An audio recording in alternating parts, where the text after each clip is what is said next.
9 жыл отасқан жолдасым келіп, мен басқаға ғашықпын, ол менен бала күтіп жүр, үлкен ұлымызға деп алып қойған бір бөлмелі пәтерімізге жас әйелін тұрғызып қойыпты. Жылап-сықтап жанжалдасатын әдетім жоқ еді. Алайда үндемей тұра алмадым. Бұл оқиғаның қалай болғанын басынан баяндап берейін. Каналға тіркеліп, лайк басып бізбен бірге болыңыздар. Күнделікті күйбең тіршілік. Таңнан кешке дейінгі жұмыс, үйдегі бала-шаға, бітпейтін шаруалар. Өмір бір қалыпта өз арнасымен ағып жатқандай көрінетін. Сол бір қалыпты күндердің бірінде жұмыста өз орнымда есеп-қисапқа үңіліп отырғанмын. Қасымдағы әріптесім Сауле мазасызданып қайта-қайта орнынан қозғалып, маған бірдеңе айтқысы келіп отырғанын бірден сездім. Бірақ аузына сөз түспей, іштей арпалысып отырғаны байқалады. Сауле мен бухгалтерияда 4 жыл қатар жұмыс істейміз. Жай әріптес емес, сырлас досқа айналғанбыз. Бір-біріміздің отбасылық қуанышымызды да, күйінішімізді де бөлісіп келеміз. Сол күні түскі үзілісте шай ішіп отырғанда Сауле терең бір күрсініп алды да маған тіке қарады. Көзіндегі қобалжу мен өкініш жүрегіме бірден жетті.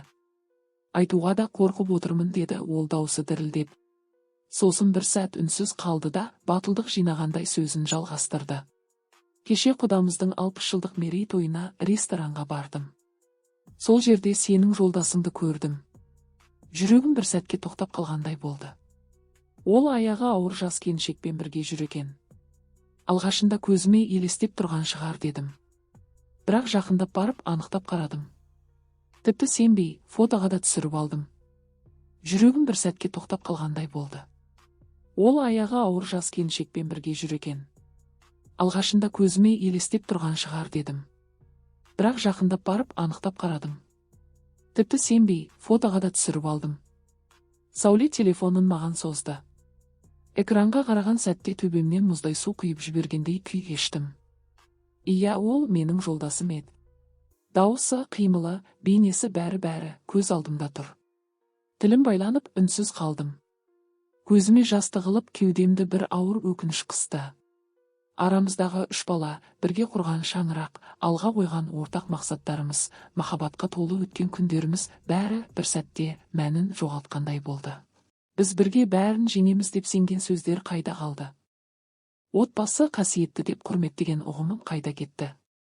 Сонда бұл өмірде ешкімге, тіпті ең жақынына да сенуге болмай ма? Сенбі күні барлығымыз кешкі ас ішіп болған соң бөлмемізге келіп отырдық. Ол киімдерін ауыстырып ұйқыға дайындалды. Мен оған көрген білгенімді сабырмен жай дауыспен айттым.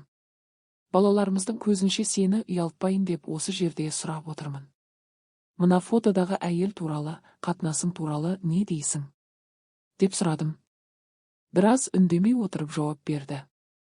Саған өзім айтам деп жүрген едім, алайда қалай бастарымды білмей жүрмін. Иә, мен ғашық болып қалдым. Жүрегімді қалай баурап алғанын саған түсіндіре алмаймын. Деп жолдасым күрсінді. Сол себепті маған жақындамай қашқақтайтының. Мен сені бір жері ауырып жүрген болар, сол үшін маған қышықпайтын болар деп ақтап алатынмын. Деп жылап жібердім. Мен қандай шешім қабылдарымды білмей жүргенімде 10 күн зуылдап өтіп кетті. Жолдасым келіп, үлкен ұлымызға деп алып қойған пәтердің кілтін алып кетті. Рұқсат сұраған жоқ, себебі өз ақшасына алынған квартира болатын. Енді ол пәтерде Гүлбахар тұрады, босануы жақын. Балаларымыз үшін уайымдама, 18-ге толғанша үйлерін әперем деп жауабын нық айтып, есікті тарс жауып үйден шығып кетті. Күндер өте берді, мен болсам барлығын ішіме сақтап, ешкімге тіс жармай өмір сүре бердім. Тіпті балдарыма да, бауырларыма да, ата-енеме де ешкімге айтпадым. Себебі не айтарымды білмедім. Жолдасымды да қимаймын, отбасы болмайтынымызды да көріп отырмын. Бір күні Таразда тұратын қайнағам келді, ас салдым, қонақ еттім. Сол күні жұмыстасымның туған күні болды. Барлығымыз тойлауға бардық. Мен үйге ішіп қайттым. Бұрын соңды бұлай ішіп көрмеген масайып қалдым. Үйге келсем балалар ұйықтап қалыпты. Қайнағам есікті ашып мені демеп үйге кіргізді. Өз бөлмесіне кетіп қалды. Мен кухняда отырып еңкілдеп жылай бердім. Ол біраздан кейін қайта шығып, не болды, кім ренжітті? Сенің қиналғаныңды көріп сұрамауым қатыгездік болар деп жаныма отырды. Мен барлығын бүкпей жармай айтып бердім. Ол есеңгіреп шошып қалды. Ертең сөйлесем, не бүлдіріп жүр оңбаған, деп ашуланды. Қайнағам жолдасынан ажырасқан бойдақ жігіт. Өз бизнесі бар, бойын күтіп қалған жігіттің серісі. Ойы сөзі түзу. Ешқашан артық қимыл жасамайтын адам. Бірақ осы жолымен жаман нәрсеге өзім итермеледім. Жолдасым менен қашқақтап жаныма жуымай, дәруменге зәру едім, шөлдеген едім, оған қоса ашу, ыза. Мен соншалықты сүйкімсізбін бе? Кәрімін бе? Әлде түрім жаман ба? Деп жыладым. Жоқ, олай деме, сен еркектің көзіне түсетіндей барлық қасиетке иесің. Бірақ бұл өмірде біз қалағандай бола бермейді ғой деп мені тыныштандырғысы келді. Орнынан тұрып бөлмесіне кетіп қалды. Мен сайтан судың қуатымен оның бөлмесіне қалай барғанымды білмей қалдым. Барсам шалқасынан жатыр екен. Қара көйлегімді жерге тастадым. Екі анарым айдың жарығымен апақ болып төгіліп тұр. Шыдай алар ма мұндайға? Тентегі оянып сақадай болып үнсіз жатыр. Болмайды, күнәға батпайық деп мені тоқтатқысы келді. Қасына барып отырып күрсініп ыссы дем алдым. Көзімді жұмдым. Осы сәтте шыдай алмады. Аппақ қозыдай домалата кетті, кеудемдегі екі аппақ моншақты кезек-кезек тәттілеп ішті. Тентегі сарбаздай дайын кезінде аппақ гүліме сүңгітіп жібергенде жаным көзіме көрініп баж ете қалдым. Айғыры жыртуға жаздады. Сол күні тізгінді кезекпен алып шаптық.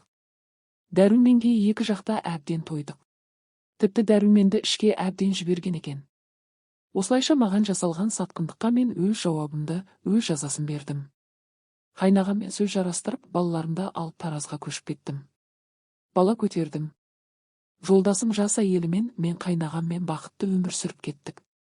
Ешкімді де өсектеп жазғырудың қажеті жоқ. Бұл қу дүние біреуге бал, біреуге умен тең. Әркімнің тағдыры сан қилы. Аман болсын жақсыларым.